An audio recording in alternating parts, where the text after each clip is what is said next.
잠언 24장 1절에서 22절 말씀. 하나님의 자녀가 피할 일들. 너는 악인의 형통함을 부러워하지 말며 그와 함께 있으려고 하지도 말지어다. 그들의 마음은 강포를 품고 그들의 입술은 재앙을 말함이니라. 집은 지혜로 말미암아 건축되고 명철로 말미암아 견고하게 되며 또 방들은 지식으로 말미암아 각종 귀하고 아름다운 보배로 채우게 되느니라. 지혜 있는 자는 강하고 지식 있는 자는 힘을 더하나니 너는 전략으로 싸우라. 승리는 지략이 많음에 있느니라.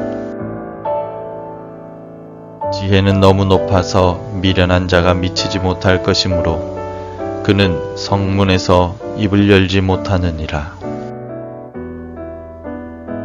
악행하기를 꾀하는 자를 일컬어 사악한 자라 하느니라. 미련한 자의 생각은 죄요 거만한 자는 사람에게 미움을 받느니라. 내가 만일 환난 날에 낙담하면 내 힘이 미약함을 보임이니라. 너는 사망으로 끌려가는 자를 건져주며 살육을 당하게 된 자를 구원하지 아니하려고 하지 말라. 내가 말하기를 나는 그것을 알지 못하였노라 할지라도 마음을 저울질하시는 이가 어찌 통찰하지 못하시겠으며 내 영혼을 지키시는 이가 어찌 알지 못하시겠느냐. 그가 각 사람의 행위대로 보응하시리라. 내 아들아 꿀을 먹으라. 이것이 좋으니라. 송이 꿀을 먹으라. 이것이 내 입에 다니라. 지혜가 내 영혼에게 이와 같은 줄을 알라. 이것을 얻으면 정령이 내 장래가 있겠고 내 소망이 끊어지지 아니하리라. 악한 자여 의인의 집을 엿보지 말며 그가 쉬는 처소를 헐지 말지니라. 대저 의인은 7번 넘어질지라도 다시 일어나려니와 악인은 재앙으로 말미암아 엎드러지느니라. 내 원수가 넘어질 때에 즐거워하지 말며 그가 엎드러질 때에 마음에 기뻐하지 말라. 여호와께서 이것을 보시고 기뻐하지 아니하사 그의 진노를 그에게서 옮기실까 두려우니라. 너는 행악자들로 말미암아 분을 품지 말며 악인의 형통함을 부러워하지 말라. 대저 행악자는 장래가 없겠고 악인의 등불은 꺼지리라. 내 아들아 여호와와 왕을 경외하고 반역자와 더불어 사귀지 말라. 대저 그들의 재앙은 속히 임하리니 그 둘의 멸망을 누가 알랴.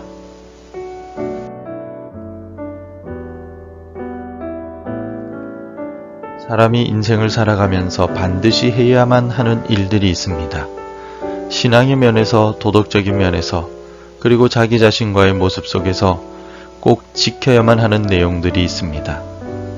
하나님을 경외하는 삶이나 정직한 삶, 그리고 건강한 영육을 가지기 위한 자신의 노력은 반드시 지키고 해야만 하는 일들입니다. 그러나 우리가 살아가면서 반드시 피해야만 하는 일들도 있습니다. 영육의 강건함을 위해 늘 조심해야 하는 일들이며 우리의 삶을 무너뜨리지 않도록 하기 위하여 멀리해야만 하는 일들이 우리 주변에 너무나도 많이 있습니다. 잠언에서는 어리석은 자가 되지 않기 위해 피할 일들에 대해 교훈하는데 오늘 이 새벽에도 어리석은 자가 되지 않고 지혜로운 삶을 살아가기 위하여 피해야 할 일들이 무엇인지를 생각해 보고자 합니다. 하나님의 자녀로 살아가는 성도들이 가장 먼저 피할 일은 악인의 형통함을 부러워하는 것입니다. 1절 말씀입니다. 너는 악인의 형통함을 부러워하지 말며 그와 함께 있으려고 하지도 말지어다. 때로는 악한 사람이 잘 되는 것을 볼 때가 있습니다. 남을 속이고 비리를 저지르면 그럼에도 불구하고 잘 먹고 잘 사는 사람들이 있습니다. 그래서 너도 나도 그 사람을 따라 살아가려고 합니다. 그것이 지혜로운 처세술이라고 말하기도 합니다. 부정적인 방법을 사용하여도 문제가 없어 보이기도 합니다. 어쩌면 세상을 살아가는 지혜라고 생각할 수도 있는 일입니다. 또 다른 한편으로는 하나님을 섬기기 위해 수고하는 나는 형통하지 못하는데 악한 사람은 형통한 것 같아서 하나님에 대한 의심이 생겨날 수도 있습니다. 그러나 악한 사람이 잘 되고 많이 가지고 높은 지위에 오르는 일을 옆에서 지켜보면서 그들을 부러워하지 말라는 1절의 말씀은 공의의 하나님이 계시다는 사실을 우리에게 가르쳐주고 있습니다. 지금은 악한 자가 잘 되는 것 같으나 공의의 하나님은 의인의 길은 인정하시지만 악인의 길은 멸망하게 하십니다. 하나님께서는 우리가 행한 대로 심판을 하십니다. 그러므로 조금 덜 성공하더라도 하나님 보시기에 의롭고 정직하며 거룩하게 살아가는 것이 지혜로운 삶입니다.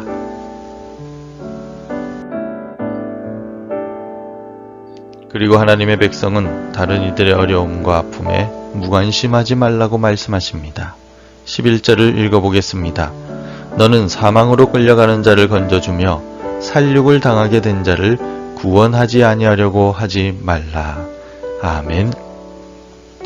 사망으로 끌려가며 살육을 당하게 되는 자란 질병이나 자연재해나 전쟁과 같이 생명의 위협 속에 있는 사람들을 가리킵니다. 그리고 그 위협 속에서 스스로 벗어날 수 없는 이들을 의미합니다. 이러한 이들을 모른 척 하지 말고 방관하지 말라고 무관심하지 말라고 본문은 말하고 있습니다. 최근 전 세계적으로 바이러스 문제로 고통을 당하고 있습니다. 우리나라는 여러 면에서 안정적이지만 제3세계의 여러 국가나 특히 인도와 같은 나라들은 여전히 많은 확진자와 사망자가 나오고 있습니다. 교계 뉴스에 의하면 최근에 인도의 1천여 명의 현지인 목회자들이 바이러스로 사망했다는 소식이 전해지고 있습니다. 하나님의 백성으로서 우리가 그들을 기억하고 기도하는 마음을 가져야만 한다는 사실은 우리가 헐벗고 굶주리고 감옥에 갇힌 이들을 돌아보는 긍휼의 자세이며 곧 우리 주 예수 그리스도께 긍휼을 베푸는 삶임을 기억해야 합니다. 특별히 오늘 새벽에 바이러스로 고통당하는 세계 만민들을 위해 기도합시다. 마지막으로 게으르고 악한 자는 금방 포기하거나 혹은 심판의 열매를 받아 엎드러지지만 지혜로운 의인은 절망하지 말라고 말씀하고 있습니다. 16절 말씀입니다. 대저 의인은 7번 넘어질지라도 다시 일어나려니와 악인은 재앙으로 말미암아 엎드러지느니라. 아멘. 하나님의 백성은 쉽게 포기하고 절망할 필요가 없습니다.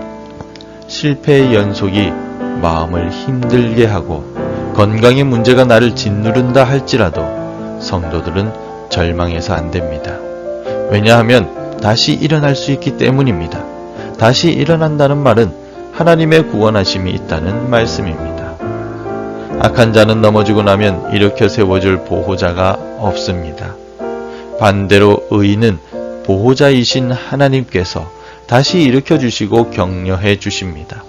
그러므로 최후의 승리는 의인의 것이 됩니다. 우리가 어떤 순간에도 절망하지 말아야 하는 이유가 여기에 있습니다. 예수님께서는 요한복음 14장 1절을 통하여 우리에게 이렇게 말씀하셨습니다. 너희는 마음에 근심하지 말라. 하나님을 믿으니 또 나를 믿으라. 아멘. 하나님의 자녀로서 이 땅을 살아가면서 악인이 형통하여 부러운 마음이 생겨날 수 있습니다. 또 약하고 어려운 이들에게 더 큰 고통이 찾아오는 것을 보며 마음이 답답할 수도 있습니다. 실패의 연속으로 절망스러울 수도 있습니다. 그러나 하나님의 자녀는 마음에 근심하지 말고 구원의 하나님을 믿으며 죽음 이기시고 부활하신 우리 주 예수 그리스도를 기억해야만 합니다. 그리할 때 지혜로 세운 든든한 인생을 살아갈 수 있습니다. 오늘 하루 피할 것은 피하고 가까이 할 것은 가까이 하는 지혜가 우리에게 있길 소망합니다. 기도하겠습니다. 하나님, 오늘도 새날을 우리가 살아가게 됩니다. 우리 각자의 삶의 자리에서 우리에게 주신 역할과 사명을 감당하며 살아갈 때 하나님께서 지혜를 주시어서 오늘 하루도 지혜롭게 잘 살아가게 도와주시옵소서. 하나님께서 주신 지혜 가운데 피할 것은 피하고 가까이 할 것은 가까이 함으로써 오늘도 우리 하나님을 기쁘시게 하고 하나님께 칭찬받는 하루가 되게 도와주옵소서. 악한 자들이 잘 되는 것을 부러워하는 마음이 없게 하여 주시고 어렵고 힘든 이들에게 무관심하지 않도록 은혜를 더하여 주시며 어떤 상황에서도 포기하거나 절망하지 않는 큰 믿음을 우리에게 허락하여 주옵소서. 오늘 하루도 하나님을 가까이 하며 살아가는 복된 날이 되게 축복하여 주옵소서. 예수님 이름으로 기도합니다. 아멘. 함께 기도해 주시기 바랍니다. 하나님을 신뢰하고 가까이 하게 하옵소서. 세계 선교의 열매가 있게 하시고 인도를 돌아보아 주옵소서. 김정로 선교사님, 박진국 선교사님을 지켜 주옵소서. 오늘도 말씀과 기도로 하루를 시작하시기를 바랍니다.